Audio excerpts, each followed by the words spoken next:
वंशानुक्रम और विवर्तन एटा हला आमर part 3 video already part 1 and 2 complete हो जाइसी। ए विषय आम किसी देखिबा विवर्तन संपर्कित प्रामाणिक तथ्य जो आमर इवोल्यूशन हैला इवोल्यूशन रो किछि एविडेंस कौन अच्छी सेटा देखिबा। एटा गोटे लंग क्वेश्चन होई पारे जे को पचारि पारे विवर्तन संपर्कित प्रमाण दियो कहिकी ताहा तीनोटी अछि। गोटे हैला जीवाश्म आधारित, अन्यटी हैला गठन भित्तिक, तृतीयटी हैला भ्रूण विज्ञान आधारित। एते मध्यरु कोनोसी एक मध्य शॉर्ट नोट पचारि पारे जे जीवाश्म आधारित प्रमाण दियो किंबा गठन भित्तिक प्रमाण दियो किंबा भ्रूण विज्ञान आधारित प्रमाण दियो। तो ए वीडियो रे आमे समस्तक विषय रे डिटेल रे डिस्कस करिवा। डार्विन को तत्व कोन ता संक्षेप रे देखिबा एवं तापर देखिबा आमे मनुष्यर विवर्तन किपरि हैला, मनुष्यर पूर्वज किए थिले से सब आमे ए वीडियो रे देखिबा। तो चले आमे एबे आरंभ करिवा कोठु हमर ए जो अछि जीवाश्म आधारित प्रमाण। प्रथमे देखिबा ए जीवाश्म एटा हला कोन हमर पार्ट 3 वीडियो जीवाश्म कोन ता विषय प्रथमे देखिबा। फॉसिल जाको इंग्लिश रे कोन कहा जाय फॉसिल कहा जाय लक्ष लक्ष वर्ष पूर्वे पृथ्वी रे वास करुथबा प्राणी और उद्भिदर अवशेष को जीवाश्म कहा जाय। अर्थात पृथ्वी अछि जे आमर अनेक वर्ष पूर्वरु जेते सब उद्भिद और जीव वास करुथिले से माने कोनोसी कारणवशत कोन जेपरि कि सेटा हमर भूमिकंप होई पारे किंबा कोनोसी प्राकृतिक घटना बोली जोगु चापी माटी तले चापी हो जाइथबा जीव एवं उद्भिद सबू माटी रे चापी होई अधिक ताप और चाप जोगु से माने जीवाश्म रे परिणत हो जाइछंती ताहाको कहा जे कोन हमर जीवाश्म। सिंपली जदि कहिबा कोन प्राणी और उद्भिदर अवशेष को कोन कहा जाय जीवाश्म कहा जाय। जीवाश्म अध्ययन रु वर्तमान देखा जाउतिबा दुईटी पृथक गोष्ठी मध्य संपर्क स्थापना करी हुए। एटा जो थिला हमर जीवाश्म आधारित प्रमाण से कोनोसी वैज्ञानिक माने कोनोसी एक जीवाश्म पाइले एवं से जीवाश्म रे अध्ययन करी दुईटी पृथक गोष्ठी मध्य किछि कोन गोष्ठी मध्य किछि संपर्क स्थापना करथिले। उदाहरण कोन उदाहरण सरीसृप और विहंग एही दुई गोष्ठीर प्राणी मानक लक्ष्य कले देखा जीव जे दुहिंक मध्यरे सामंजस्य अपेक्षा असमता अधिक। मात्र आर्कियोप्टेरिक्स नामक जीवाश्म कहले कोन जदि आमे गोटे सरीसृप एवं विहंग को देखिबा तांक मध्यरे सामंजस्य अपेक्षा असमता अधिक मिलिबो। सेम जिनिस किछि कम मिलिबो एवं असमान जिनिस कोन सेटा अधिक मिलिबो। मात्र आर्कियोप्टेरिक्स नामक प्राणी जीवाश्म आविष्कार परे देखागला एथिरे उभय सरीसृप और विहंगर लक्षण मान विद्यमान। एठी सेमाने जो गोटिए आर्कियोप्टेरिक्स नामक प्राणी पाइछंती ताठारे उभय सरीसृप और विहंग दुईटी जाकर लक्षण मान अछि। मात्र आर्कियोप्टेरिक्स नामक प्राणीर जीवाश्म आविष्कार परे पूर्वज हेउछंती शीतल रक्त विशिष्ट मंथर और कम सक्रिय सरीसृप। कहले कोन आजिर जेउ विहंग माने अछंती से विहंग माने कोठु आसीछंती शीतल रक्त विशिष्ट मंथर और कम सक्रिय सरीसृप। से सरीसृप रे ही एमाने सबु जात होइछंती बोली कहा जाउची। शीतल रक्त विशिष्ट कहले कोन कोल्ड ब्लडेड माने जहार रक्त कोल्ड रहिबो ताकू कहा जाय कोल्ड ब्लडेड। आउ आमे माने कोन होबा आमे माने हेमा कोन वार्म ब्लडेड उष्म रक्त विशिष्ट हेबा। एबे देखिबा कोन हमर गठन भित्तिक प्रमाण। कोनोसी प्राणी को चिन्हिबा को हेले प्रथमे ताहार लक्षण और गठन को विचार को निया जाए। कोनोसी प्राणी କିପରି ଉଦ୍ଭବ ହୋଇଛି ତାର ଗଠନ ବିଷୟରେ ଦେଖିବା ଏବଂ ତାର ଲକ୍ଷଣ ବିଷୟରେ ଦେଖିବା। ଏହି ପରିପ୍ରେକ୍ଷୀରେ ବିଭିନ୍ନ ପ୍ରାଣୀମାନଙ୍କ ଲକ୍ଷଣ ଅଧ୍ୟୟନରୁ ଜଣାଯାଏ ଭିନ୍ନ ଭିନ୍ନ ଗୋଷ୍ଠୀର ପ୍ରାଣୀମାନଙ୍କ ମଧ୍ୟରେ ଅନେକ ସାମଞ୍ଜସ୍ୟ ରହିଛି। ଅନେକ ଯେଉଁ ପ୍ରାଣୀମାନେ ଅଛନ୍ତି ତାଙ୍କ ମଧ୍ୟରେ ଅନେକ ସାମଞ୍ଜସ୍ୟ ଅଛି। ଯେପରି ଗଠନ ଭିତ୍ତିକ ପ୍ରମାଣକୁ ତିନି ଭାଗରେ ବିଭକ୍ତ କରାଯାଇଛି। ଗୋଟିଏ ହେଲା ସମଜାତ ଅଙ୍ଗ ହୋମୋଲୋଗସ୍ ଅର୍ଗାନ, ଦ୍ୱିତୀୟଟି କ'ଣ ହେଲା ଅନୁରୂପୀ ଅଙ୍ଗ ଏନାଲୋଗସ୍ ଅର୍ଗାନ, ତୃତୀୟଟି ହେଲା ଅବଶେଷାଙ୍ଗ ଭେଷ୍ଟିଜିଆଲ ଅର୍ଗାନ। ତାହେଲେ ଏଠି କ'ଣ ଯେଉଁ ସବୁ ପ୍ରାଣୀ ବା ଉଦ୍ଭିଦ ଅଛନ୍ତି, ଯେତେ ସବୁ ଜୀବ ପ୍ରାଣୀ ବା ଉଦ୍ଭିଦ ଅଛନ୍ତି ତାଙ୍କର ଗଠନକୁ ଦେଖି ଆମେ ବିଭକ୍ତ କରିବା। ପ୍ରଥମେ ଦେଖିବା ସମଜାତ ଅଙ୍ଗ। ସମଜାତ ଅଙ୍ଗ ହୋମୋଲୋଗସ୍ ଅର୍ଗାନ। ଏମାନେ କ'ଣ? ସେମାନେ ଗୋଟେ ଜାଗାରୁ ବାହାରିଥିବେ ଏବଂ ଏମାନଙ୍କର କାର୍ଯ୍ୟ ଅଲଗା ଅଲଗା ଥିବ। ତାକୁ କୁହାଯାଏ କ'ଣ ଆମର ସମଜାତ ଅଙ୍ଗ ହୋମୋଲୋଗସ୍ ଅର୍ଗାନ। ସ୍ତନ୍ୟପାୟୀ ପ୍ରାଣୀମାନଙ୍କ ମଧ୍ୟରେ ବାଦୁଡ଼ିର ଡେଣା, ବିରାଡ଼ିର ପଞ୍ଜା, ସିଲ୍ ଓ ତିମି ଆଦି ଜଳଚର ପ୍ରାଣୀମାନଙ୍କର ପହଁରିବା ପାଇଁ ବ୍ୟବହୃତ ପଖ, ଘୋଡ଼ାର ଗୋଡ଼, ମଣିଷର ହାତ ଆଦି ଅଙ୍ଗଗୁଡ଼ିକର କାର୍ଯ୍ୟ ଭିନ୍ନ ଅଟେ।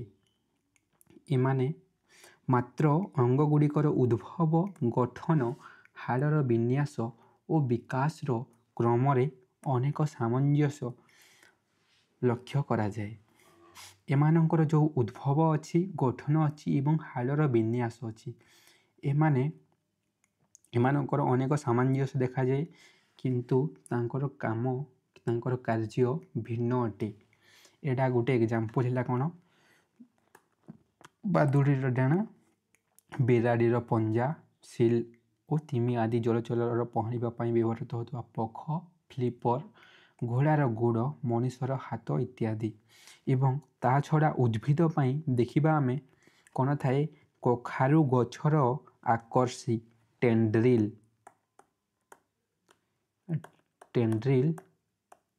ଏବଂ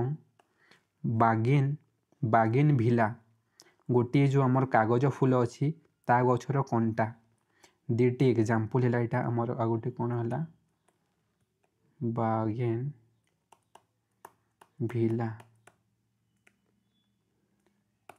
ବାଗେନଭିଲା।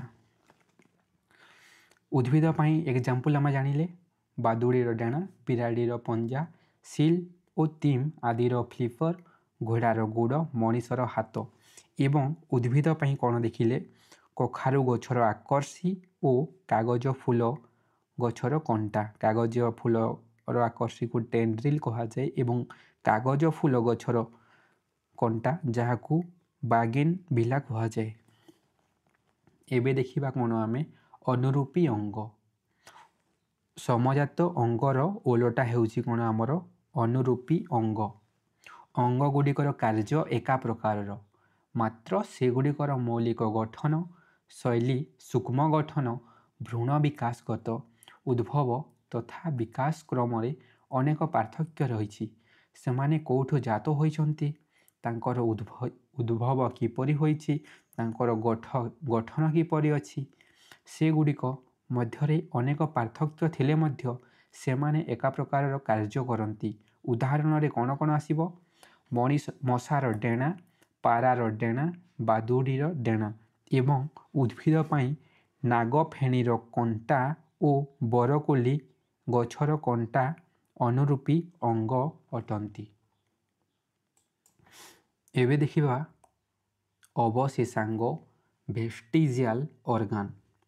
ଅତୀତରେ ହୁଏତ କାର୍ଯ୍ୟକ୍ଷମ ଥିଲା, ତାପର ସମୟରେ ପ୍ରାଣୀର ପରିବେଶ ଅନୁଯାୟୀ ଚାଲିଚଳନରେ ପରିବର୍ତ୍ତନ ହେତୁ ଅଙ୍ଗଟି ଅକାମୀ ହୋଇଯାଇଛି ଓ ଶରୀରରୁ ସମ୍ପୂର୍ଣ୍ଣ ଅଦୃଶ୍ୟ ହେବା ପୂର୍ବରୁ କିଛି ଅଂଶ ରହିଯାଇଛି। ଲକ୍ଷ୍ୟ କରିଥିବ ଆମର ଯେଉଁ ଜାଗାରେ କ୍ଷୁଦ୍ରାନ୍ତ ଶେଷ ହୋଇଥାଏ ଏବଂ ବୃହଦନ୍ତ ଆରମ୍ଭ ହୋଇଥାଏ, ସେଇ ଜାଗାରେ ଏମିତି ଏକ ଅଂଶ ବାହାରିକି ଥାଏ, ତାହାକୁ କୁହାଯାଏ କ'ଣ? ଆପେଣ୍ଡିକ୍ସ। ଏହାର କାର୍ଯ୍ୟ କିଛି ନାହିଁ। ଅବଶେଷାଙ୍ଗ କହିଲେ ହୁଏତ ସେ ଅତୀତରେ କାର୍ଯ୍ୟ କରୁଥାଇପାରେ, ଏବେ ସେ କାର୍ଯ୍ୟରେ ଆସୁନାହିଁ ଏବଂ ସେହି ଅଂଶଟି ସମ୍ପୂର୍ଣ୍ଣ ଅଦୃଶ୍ୟ ହେବା ପୂର୍ବରୁ କିଛି ଅଂଶ ରହିଯାଇଛି, ଯାହାକୁ କ'ଣ କୁହାଯାଏ? ଅବଶେଷାଙ୍ଗ କୁହାଯାଏ। ଅବଶେଷାଙ୍ଗର ଏକ୍ଜାମ୍ପଲ୍ କ'ଣ ହେବ? ଆମର ମଣିଷ ଶରୀରରେ ଅଛି ଗୋଟେ ଆପେଣ୍ଡିକ୍ସ କହିକି, ଯେଉଁଟା ଆମର କ୍ଷୁଦ୍ରାନ୍ତ ଆରମ୍ଭ ଶେଷରେ ଏବଂ ବୃହଦନ୍ତ ଆରମ୍ଭ ସେଇ ଜାଗାରେ ଦେଖାଯାଏ ଆପେଣ୍ଡିକ୍ସ କହିକି। ମଣିଷ ବୃହଦନ୍ତ ସହ ଥିବା ଆପେଣ୍ଡିକ୍ସ ଏକ ଅବଶେଷାଙ୍ଗ। ତୃଣଭୋଜୀ ପ୍ରାଣୀମାନଙ୍କଠାରେ ଆପେକ୍ସ ଅଛି ଏବଂ ଏହା କାର୍ଯ୍ୟକ୍ଷମ। ଯେଉଁମାନେ ତୃଣଭୋଜୀ ପ୍ରାଣୀ, ତୃଣଭୋଜୀ ମାନେ ଯେଉଁମାନେ ଘାସ ଖାଆନ୍ତି, ତାଙ୍କ ପାଖରେ କ'ଣ ଅଛି? ଆପେକ୍ସ ମାନେ କ'ଣ? ଆପେଣ୍ଡିକ୍ସ ଅଛି ଏବଂ ତାହା କାର୍ଯ୍ୟକ୍ଷମ। ସେ କ'ଣ କରେ? ସେଟାକୁ ତାଙ୍କ ପାକ କ୍ରିୟାରେ ସାହାଯ୍ୟ କରେ। ମଣିଷ ଶରୀରରେ ଏହା ଏକ ଅବଶେଷାଙ୍ଗ। ଆମ ଶରୀରରେ ଏହା କ'ଣ? ଅବଶେଷାଙ୍ଗ। ବାଘ, ସିଂହ ପରି ମାଂସାଶୀ ପ୍ରାଣୀମାନଙ୍କଠାରେ ଆପେକ୍ସ ଆଦୌ ନଥାଏ ଏବଂ ଯେଉଁମାନେ ପୁରା ମାଂସାଶୀ ତାଙ୍କ ପାଖରେ ଆପେଣ୍ଡିକ୍ସ ନଥାଏ। ଏବେ ଦେଖିବା ଭ୍ରୂଣ ବିଜ୍ଞାନ ଆଧାରିତ ପ୍ରମାଣ, ଏମ୍ବ୍ରିଓଲୋଜିକାଲ ଏଭିଡେନ୍ସ।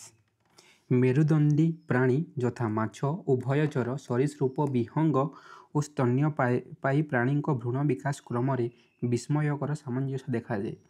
ଯେତେ ସବୁ ଆମେ ମେରୁଦଣ୍ଡୀ ପ୍ରାଣୀ ଦେଖୁଛେ, ଯେମିତି ହେଲା କ'ଣ? ମାଛ ହେଲା, ଉଭୟଚର ହେଲା, ସରୀସୃପ, ବିହଙ୍ଗ, ଏମାନେ ଯେତେବେଳେ ଭ୍ରୂଣ ଅବସ୍ଥାରେ ଥାଆନ୍ତି ତାଙ୍କ ମଧ୍ୟରେ ବିସ୍ମୟକର ସାମଞ୍ଜସ୍ୟ ଦେଖାଯାଏ। ବହୁତ ସାମଞ୍ଜସ୍ୟ ଦେଖାଯାଏ। ପ୍ରତ୍ୟେକ ମେରୁଦଣ୍ଡୀ ଭ୍ରୂଣରେ ଗାଲି ଛିଦ୍ର ଥାଏ ବା ତା'ର ପୂର୍ବାବସ୍ଥା ଓ ପୃଷ୍ଠରଜ୍ଜୁ ବା ନଟୁକଡ଼ ରହିଥାଏ। ତା ପାଖରେ ଦୁଇଟି ଜିନିଷ ଥାଏ। ଗୋଟିଏ କ'ଣ ଥାଏ?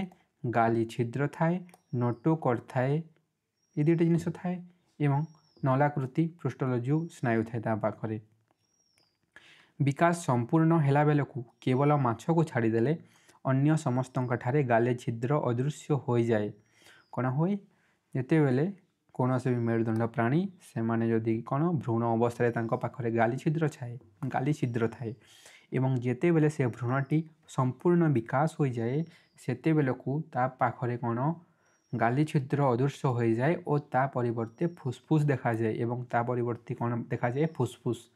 ଏବଂ ସେହି ଗାଲି ଛିଦ୍ର କେବଳ ମାଛରେ ହିଁ ରହିକି ଥାଏ। ବିକାଶ ସମ୍ପୂର୍ଣ୍ଣ ହେଲା ବେଳକୁ କେବଳ ମାଛକୁ ଛାଡ଼ିଦେଲେ ଅନ୍ୟ ସମସ୍ତଙ୍କଠାରେ ଗାଲି ଛିଦ୍ର ଅଦୃଶ୍ୟ ହୋଇଯାଇଥାଏ। ସେହିପରି ପୃଷ୍ଠରଜ୍ଜୁ ସ୍ଥାନରେ ମେରୁଦଣ୍ଡ ବିକାଶ ଘଟିଥାଏ ଏବଂ ଯେଉଁ ପୃଷ୍ଠରଜ୍ଜୁ ଅଛି ନଟୁକଡ଼ ଜାଗାରେ କ'ଣ ଆସିଥାଏ? ମେରୁଦଣ୍ଡ ଆସିଥାଏ। ଏଠାରେ କ'ଣ ଦେଖିଲେ ଆମେ? ଯେ ସେ ଯେତେବେଳେ ଭ୍ରୂଣ ଅବସ୍ଥା ରହିଛି ସେ ସମୟରେ ଗାଲି ଛିଦ୍ର ଅଛି ଏବଂ ତାହା ପୂର୍ଣ୍ଣାଙ୍ଗ ଅବସ୍ଥାରେ ଫୁସ୍ଫୁସ୍ରେ ପରିଣତ ହୋଇଯାଇଛି ଏବଂ ଯେଉଁ ପୃଷ୍ଠରଜ୍ଜୁ ଅଛି ବା ନଟୁକଡ଼ ଅଛି ତାହା ଏହି ଭ୍ରୂଣ ଅବସ୍ଥାରେ ଅଛି ଏବଂ ପୂର୍ଣ୍ଣାଙ୍ଗ ଅବସ୍ଥାରେ ସେଇଟା କ'ଣ ପରିବର୍ତ୍ତିତ ହୋଇଯାଇଛି? ମେରୁଦଣ୍ଡରେ ପରିବର୍ତ୍ତିତ ହୋଇଯାଇଛି ଏବଂ ଗାଲି ଛିଦ୍ର କେବଳ କାହା ପାଖରେ ବଞ୍ଚିକି ରହିଛି? କେବଳ ମାଛ ପାଖରେ ବଞ୍ଚିକି ରହିଛି। ଏଇ ଯେଉଁ ଫଟୋରେ ଦେଖୁଥିବା ଆମର କ'ଣ ଗିଲ୍ ସ୍ଲିଟ୍ସ ଲେଖା ହେଇଛି, ଏହା ହେଲା ଗାଲି ଛିଦ୍ର ଏବଂ ଏଠି କିଛି ଜାଗାରେ କ'ଣ ଅଛି? ଟେଲ୍ ମଧ୍ୟ ଅଛି। ଏଟା ଫିସ୍ ହେଲା, ଏଟା ରେପ୍ଟାଇଲ୍ ପାଇଁ, ଏଟା ବାର୍ଡ଼ ପାଇଁ, ଏଟା ଆମର କ'ଣ ହ୍ୟୁମାନ୍ ପାଇଁ। ଏବେ ଦେଖିବା କ'ଣ ଆମର ବିବର୍ତ୍ତନ ସମ୍ପର୍କିତ ତତ୍ତ୍ୱ। ବିବର୍ତ୍ତନ ସମ୍ପର୍କରେ କିଛି ତତ୍ତ୍ୱ ଅଛି। 1809 ମସିହାରେ ଫ୍ରାନ୍ସ ଦେଶର ବୈଜ୍ଞାନିକ ନାଁ ହୋଇଯାଇଛି, ଏଇଟା କ'ଣ ହେବ? ଜିଆଁ ବ୍ୟାପ୍ତିସେ ଲେମାର୍କ ଜୈବ ବିବର୍ତ୍ତନ ସମ୍ପର୍କରେ ତତ୍ତ୍ୱ ଉପସ୍ଥାପନା କରିଥିଲେ। ଏଇ ଯେଉଁ ବୈଜ୍ଞାନିକ ଅଛନ୍ତି ଜିଆଁ ବ୍ୟାପ୍ତିସେ ଲେମାର୍କ, ସେ ଜୈବ ବିବର୍ତ୍ତନ ସମ୍ପର୍କରେ ତତ୍ତ୍ୱ ଉପସ୍ଥାପନା କରିଥିଲେ। ଲାମାର୍କଙ୍କ ତତ୍ତ୍ୱ ଉପାର୍ଜିତ ଲକ୍ଷଣରୁ ଉତ୍ତରାଧୋରଣ ନାମରେ ପରିଚିତ। ତାଙ୍କର ଯେଉଁ ତତ୍ତ୍ୱ ଥିଲା ସେ କେଉଁ ନାମରେ ପରିଚିତ ଥିଲା? ତାହା ଥିଲା ଉତ୍ତରାଧୋରଣ ନାମରେ ପରିଚିତ ଥିଲା। ତାକୁ ଇଂରାଜୀରେ କୁହାଯାଏ ଇନହେରିଟେନ୍ସ ଅଫ୍ एक्वार्ड कैरेक्टर। यही तत्व को कौन मध्य कहा जाउतला? यही तत्व को लामार्किज्म कहा जाए। ताको कौन कहा जाए? लामार्किज्म। यही लामार्किज्म तत्व अनुसार कौन थिला? यही तत्व अनुसार प्रत्येक प्राणी निज परिवेश सह खाप खुआई चलिबा पई किछि लक्षण आहरण करिथांती ओ जीवदशारे अर्जित यही लक्षण प्राणी तार परवर्ती वंश को अर्पण करिथाए। लामार्किज्म जो आमर किए अछंती लामार्किज्म से गोटे बढ़िया एग्जांपल नहीं कहार? जिराफ्र एग्जांपल नहीं यही तांको लामार्किज्म को बुझाई से कही कौन? जो जिराफ माने अछंती सेमानंकर बेक जो बेक अच्छी ताहा एते लंबा नथिला। सेमाने प्रथमे गछर पत्र खाउथले एवं सही तल पत्र जदि सरीगला तांकु ऊपर को डेइबा को पड़ुथिला एवं सबु समय सेमाने कौन करथिले?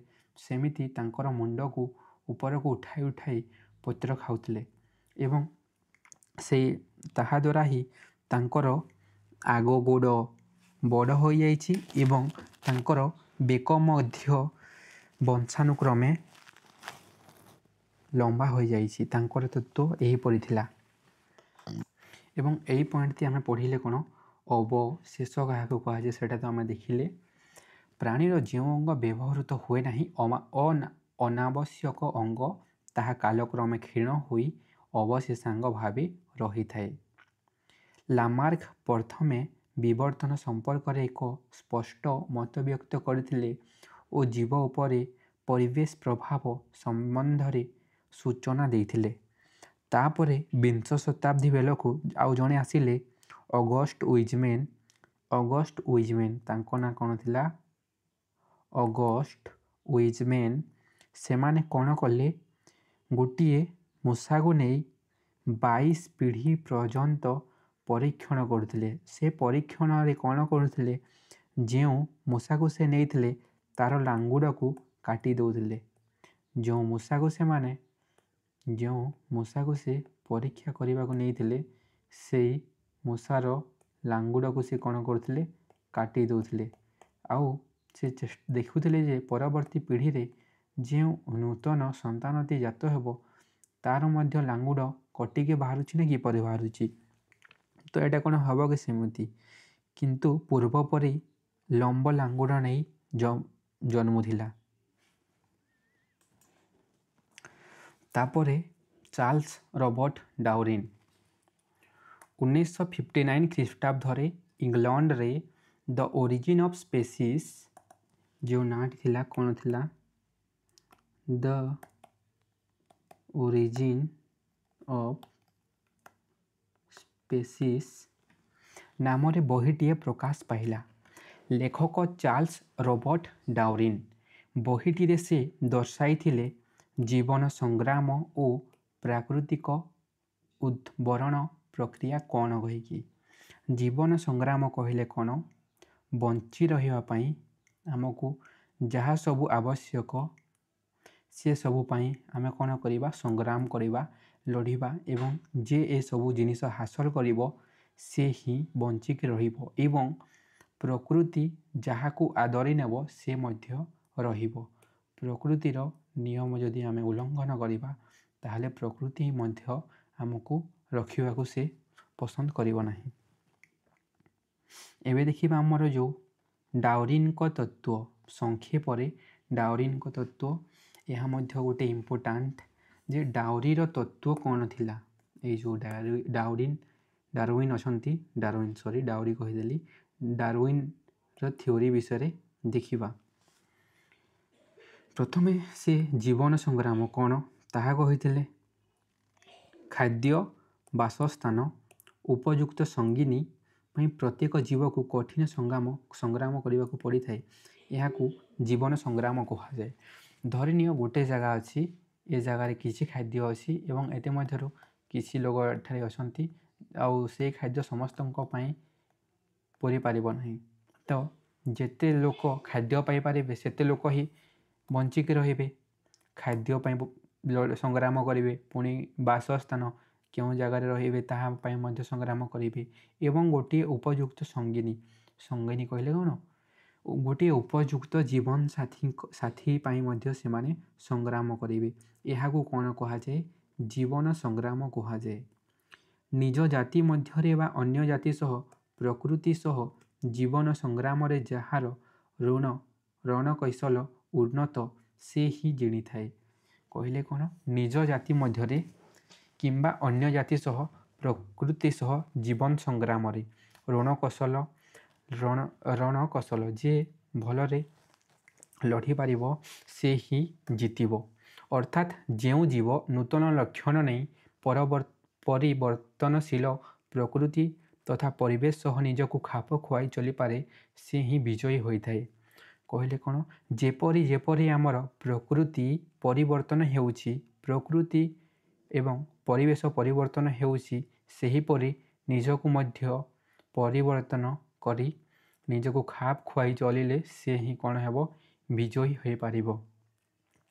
ପ୍ରକୃତି ସହ ଯିଏ ନିଜକୁ ଖାପ ଖୁଆଇ ପାରେ ପ୍ରକୃତି ତାହାକୁ ଆଦରି ନିଏ। କହିଲେ କ'ଣ, ଯିଏ ପ୍ରକୃତି ସହ ଖାପ ଖୁଆଇ ଚଳିବ ତାହାକୁ ହିଁ କେବଳ ପ୍ରକୃତି ଆଦରି ନେବ, ସ୍ନେହ କରିବ ତାହାକୁ, ଅନ୍ୟଥା ପାଶୋରି ଦିଏ। ଯେପରି ଗୋଟେ ଗଛ ଅଛି,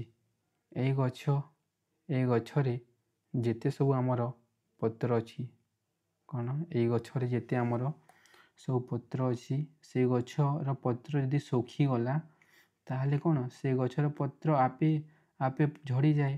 ତାହା କ'ଣ ପାଇଁ? ଇଏ ଆମର ପ୍ରକୃତି ସହ ଖାପ ଖୁଆଇ ଚଳିପାରିଲା କି? ଚଳିପାରିଲାନି। ତାହେଲେ ସେ ପତ୍ର ସବୁ କ'ଣ ହେବ? ତଳେ ପଡ଼ିଯିବ। ତ ଯିଏ ପ୍ରକୃତି ସହ ଖାପ ଖୁଆଇ ରହିବ ତାହାକୁ ପ୍ରକୃତି ଅଧିକ ଦିନ ଆଦରି ରହିବ ଏବଂ ଅନ୍ୟଥା କ'ଣ ହେବ? ତାହାକୁ ସେ ପାଶୋରି ଦେବ। ଯେଉଁ ଜୀବଟି ପ୍ରକୃତି ଦ୍ୱାରା ବଛା ହୋଇ ଜୀବନ ଧାରଣ କରେ ସେ ତା'ର ବଂଶ ବୃଦ୍ଧି କରିଥାଏ। ଯେପରି ଗୋଟେ ମାଛକୁ ଦେଖିବା, ସେ ମାଛର ଅଣ୍ଡା ସେ କ'ଣ ଥରକରେ ହଜାର ହଜାର ଅଣ୍ଡା ଦେଇଥାଏ ଏବଂ ସେଥିମଧ୍ୟରୁ କିଛି ହିଁ ତାଙ୍କର ବଂଶ ବୃଦ୍ଧି କରିପାରିଥାନ୍ତି। କାହିଁକିନା କିଛିମାନେ ଭାସିଯାଆନ୍ତି ଏବଂ ସେମାନେ ବଢ଼ିପାରନ୍ତି ନାହିଁ। ଏହାକୁ କ'ଣ କୁହାଯାଏ? ଡାରୱିନ୍ଙ୍କ ପ୍ରାକୃତିକ ଚୟନ ବା ଉତ୍ସବରଣ କୁହାଯାଏ। ଏଠି ଆମେ ଦୁଇଟି ଦେଖିଲା। ଡାରୱିନ୍ର ଗୋଟିଏ ଅଛି କ'ଣ? ଜୀବନ ସଂଗ୍ରାମ, ଯେ ଲଢ଼ିଲା ସେ ବଞ୍ଚିଲା, ଏବଂ ଅନ୍ୟଟି କ'ଣ ହେଲା? ପ୍ରାକୃତିକ ଚୟନ। ପ୍ରକୃତି ସହିତ ଯଦି ଆମେ ମିଳିମିଶି ଚଳିବା ତାହେଲେ ପ୍ରକୃତି ଆମକୁ ନିଜ ସହ କ'ଣ କରିବ? ଆଦରି ନେବ, ଅନ୍ୟଥା ସେ କ'ଣ କରିବ? ଆମକୁ ପାଶୋରି ଦେବ। ଏତେ ଥିଲା କ'ଣ ଆମର ଡାରୱିନ୍ଙ୍କ ତତ୍ତ୍ୱ। ଏହି ଡାରୱିନ୍ର ତତ୍ତ୍ୱର କିଛି ଉଦାହରଣ ଅଛି। ଯେପରି ପ୍ରାୟ 230 କୋଟି ବର୍ଷ ପୂର୍ବେ ମେସୋଜୋଇକ୍ ମହାଯୁଗରେ ବିଶାଳକାୟ ଡାଇନୋସର ପରି ସରୀସୃପ ଜାତୀୟ ପ୍ରାଣୀ ପୃଥିବୀରେ ରାଜୁତି କରୁଥିଲେ। 230 କୋଟି ବର୍ଷ ପୂର୍ବେ ସେତେବେଳେ ଥିଲା କ'ଣ ଆମର? ମେସୋଜୋଇକ୍ ଏରା। ସେ ସମୟରେ ଡାଇନୋସର ଥିଲେ। ସେହି ସମୟରେ ଆସିଲା ତୁଷାର ଯୁଗ। ତୁଷାର ଯୁଗ କହିଲେ ପ୍ରବଳ ଥଣ୍ଡା ଯୋଗୁଁ କିଛି ଡାଇନୋସର ନିଜକୁ ରକ୍ଷା କରିପାରିଲେ ନାହିଁ। ମାତ୍ର ଛୋଟ ସରୀସୃପ ଯେଉଁମାନେ ଅଛନ୍ତି କ'ଣ ଆମର ଛୋଟ ସରୀସୃପ ଉଷ୍ମ ରକ୍ତଧାରୀ ସ୍ତନ୍ୟପାୟୀ ଓ ବିହଙ୍ଗ ନିଜକୁ ପରିବର୍ତ୍ତିତ ପରିସ୍ଥିତିରେ ଖାପ ଖୁଆଇ ପାରିଲେ ସେମାନେ ହିଁ ବଞ୍ଚି ରହିଲେ ଏବଂ ଯେଉଁମାନେ ତୁଷାର ଯୁଗରେ ବଞ୍ଚି ପାରିଲେ ନାହିଁ ସେମାନେ କ'ଣ ଆଗକୁ ବଢ଼ିପାରିଲେ ନାହିଁ। ଆଉ ଗୋଟେ ରହିଛି କ'ଣ ଆମର? ରହିଛି ବିଲୁପ୍ତ ଜାତି। ବିଲୁପ୍ତ ଜାତି କହିଲେ କ'ଣ? ଏଇଟା ଗୋଟେ ପ୍ରକାର ଜାତି, ଯେଉଁ ଜାତି ପ୍ରାୟତଃ ପାଖାପାଖି କେତେ ହେଲାଣି? 50 ବର୍ଷ ହେଲାଣି ଏମାନେ ପୃଥିବୀରେ ଦେଖାଯାଉନାହାନ୍ତି। ତାହାକୁ କ'ଣ କୁହାଯାଏ? ବିଲୁପ୍ତ ଜାତି। ଏକ୍ସଟିଙ୍କ୍ଟ କୁହାଯାଏ ଏମାନଙ୍କୁ। କ'ଣ କୁହାଯାଏ? ଏକ୍ସଟିଙ୍କ୍ଟ କୁହାଯାଏ। ଏବେ ଦେଖିବା କ'ଣ ଆମର ବିବର୍ତ୍ତନ ସମ୍ପର୍କରେ ଆଧୁନିକ ମତ। ଯେଉଁ ଆମର ଅଛି ଇଭଲ୍ୟୁସନ୍, ତା ମଧ୍ୟରେ କିଛି ମଡ଼ର୍ଣ୍ଣ ମତ କ'ଣ ଅଛି ତାହା ଦେଖିବା। ପ୍ରାକୃତିକ ଉଦ୍ବରଣ ତତ୍ତ୍ୱକୁ ଏକ ନୂତନ ରୂପରେ ଉପସ୍ଥାପନା କରିଛନ୍ତି। ଯେଉଁ ଆମର ପ୍ରାକୃତିକ ଉଦ୍ବରଣ ଅଛି ସେହି ତତ୍ତ୍ୱକୁ ଏକ ନୂତନ ରୂପରେ ଉପସ୍ଥାପନ କରାଯାଇଛି। ଏହି ନୂତନ ତତ୍ତ୍ୱକୁ ବିବର୍ତ୍ତନର ଆଧୁନିକ ସଂଶ୍ଳେଷିକ ତତ୍ତ୍ୱ ବା ମଡର୍ଣ୍ଣ ସିନ୍ଥେଟିକ୍ ଥିଓରି ରୂପେ ଅଭିହିତ କରାଯାଏ। ଏଇ ଯେଉଁ ଆମର ବିବର୍ତ୍ତନ ସମ୍ପର୍କରେ ଆଧୁନିକ ମତ ଅଛି ତାହାକୁ କ'ଣ ମଡର୍ଣ୍ଣ ସିନ୍ଥେଟିକ୍ ଥିଓରି ରୂପେ ଅଭିହିତ କରାଯାଇଛି। ବିଭିନ୍ନ ଧରଣର ପ୍ରାକୃତିକ କାରକ ପ୍ରଭାବରେ ଜିନ୍ରେ ପରିବର୍ତ୍ତନ ଯୋଗୁଁ ନବୋଦ୍ଭବନ ଦେଖାଯାଇଥାଏ। କିଛି ଆମର ପ୍ରାକୃତିକ କାରକ ଅଛି କିମ୍ବା ଜିନ୍ରେ ପରିବର୍ତ୍ତନ ଯୋଗୁଁ କ'ଣ ହୋଇଥାଏ ଆମର ନବୋଦ୍ଭବନ ହୋଇଥାଏ, ମ୍ୟୁଟେସନ୍ ଦେଖାଯାଏ। ଜୀବମାନଙ୍କ କ୍ରୋମୋଜୋମ୍ ତ୍ରୁଟି ବିଚ୍ୟୁତି ଏବଂ ଜିନୀୟ ପୁନର୍ବିନ୍ୟାସ ଯୋଗୁଁ ମଧ୍ୟ ପରିବର୍ତ୍ତନ ଘଟିଥାଏ। ଏସବୁ ପରିବର୍ତ୍ତନକୁ ସାମୂହିକ ଭାବେ ବିଭେଦନ କୁହାଯାଏ। ଭେରିଏସନ୍ କହିଲେ କ'ଣ? ଭେରିଏସନ୍ କିପରି ହୁଏ? ଜୀବମାନଙ୍କର କ୍ରୋମୋଜୋମ୍ରେ କିଛି ତ୍ରୁଟି ଥିଲେ କିମ୍ବା ଜିନୀୟ ପୁନର୍ବିନ୍ୟାସ ଯୋଗୁଁ କିମ୍ବା ଏହିସବୁ ପରିବର୍ତ୍ତନ ଯୋଗୁଁ ହିଁ କ'ଣ ଦେଖାଯାଏ ଆମର ବିଭେଦାୟନ ଦେଖାଯାଏ। ଗୋଟେ ହେଲା ଆମର କ୍ରୋମୋଜୋମାଲ ଏବ୍ରିଭିଏସନ୍ and other is genetic ରିକମ୍ବିନେସନ୍।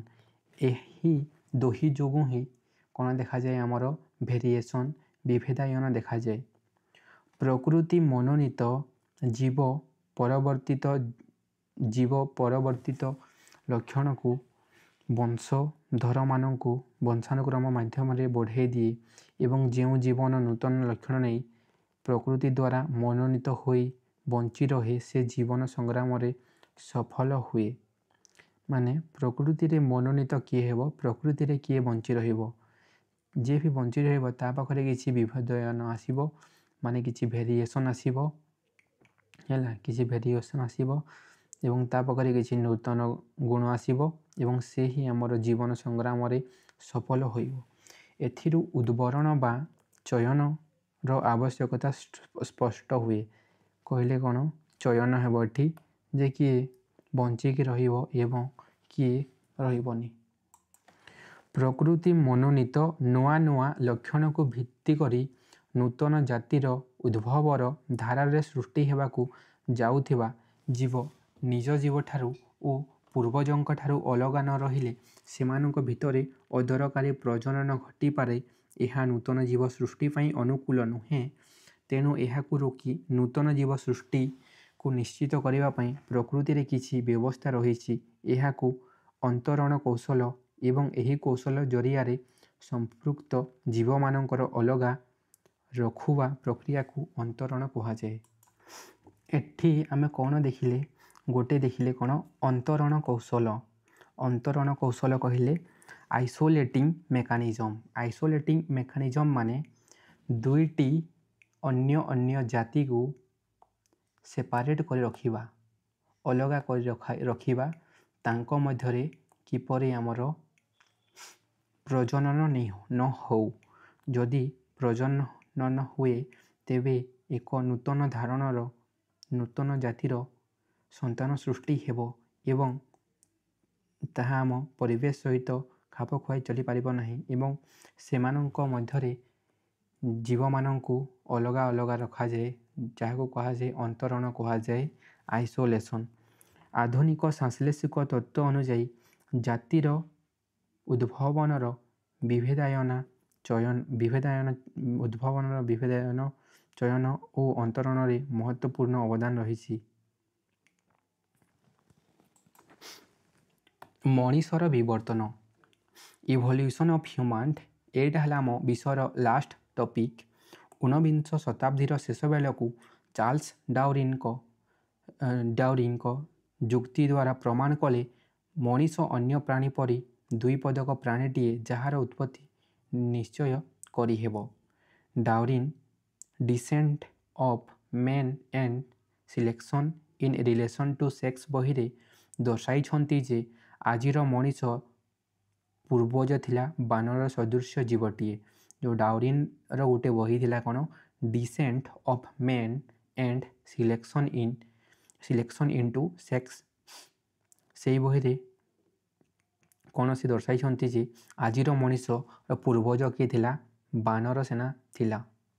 1809 February 12 तारिख चार्ल्स डार्विन इंग्लैंड रे एक उच्च मध्यवित्त परिवार जन्मग्रहण करते। जो आमर चार्ल्स डार्विन थिले से कौटी जन्मग्रहण करते इंग्लैंड रो उच्च मध्यवित्त परिवार जन्मग्रहण करते। से निजर अनुभूति और किछि वैज्ञानिक गवेषणा को आधार करी 1959 मसीहा द ओरिजिन ऑफ स्पेसीज नामक बही प्रकाश किछि प्रारंभिक प्रतिरोध सत्वे 19 शताब्दी शेष पर्यंत तांको तत्व विज्ञानी मानक समर्थन लाभ कर चलीथिला। मेंडेल को उत्तराधिकरण नियम पुनराविष्कार पर डिविस नवभवन तत्व उपस्थापना करथिले। 20 शताब्दी रे आणविक जीवविज्ञान शरीर तत्व जीवाश्म विज्ञान आदि विषय प्रभुत उन्नति हैला। यही समस्त विषय को आधार करी विज्ञानी माने डार्विन को मानव विवर्तन तत्वर पुनः मूल्यांकन करी प्रमाण कले मनीषर पूर्वज थिला बानर सदृश प्राणी माने से माने कौन पुणी देखिले एवं कहले कौन मनुष्यर पूर्वज किए थिला बानर थिला कहि कहले। जीवाश्म आधारित तत्व को विचार करे वैज्ञानिक माने देखिले मनीषर दूर पूर्वज थिले किए रामापिथेकस और शिवापिथेकस। आज को प्राय 20 नियुत वर्ष पूर्वे यथाक्रमे आफ्रिका रे किए देखा जाउथला रामापिथेकस और एशिया रे शिवापिथेकस चल प्रचल हेउथिले। एमाने आज को 50 लाख वर्ष पूर्वे आफ्रिका रे चल प्रचल हेउथिबा बानर सदृश मानव ऑस्ट्रालोपिथेकस रो पूर्वज अटंती। आजिर मनीष होमो सेपियंस किए अछि आजिर होमो सेपियंस ए जो आमर होमो सेपियंस अछि से 5 लाख वर्ष पूर्वे आफ्रिका रे बास करुथिला एवं सेठारे से नियार व्यवहार जानिथिला ओ डंगा साहाय्य रे मध्य नदी पारी होउथिला। आमे जानिले कोन एहा परे हेइतला कोन आमर जैव विवर्तन परे आरंभ हैला सांस्कृतिक विवर्तन biological evolution and cultural evolution एक धारावाहिक प्रक्रिया एवं मध्य अव्याहत। देखिले कोन होमो सैपियंस थिला जे कोन रहउथिला पूर्वे आमर 5 लाख वर्ष पूर्वे आफ्रिका रे बास करथिला एवं से समय ही से नियार आविष्कार करिथिला। तो यही चैप्टर टी आमर कंप्लीट हो जाइसी। Thank you all for watching this video.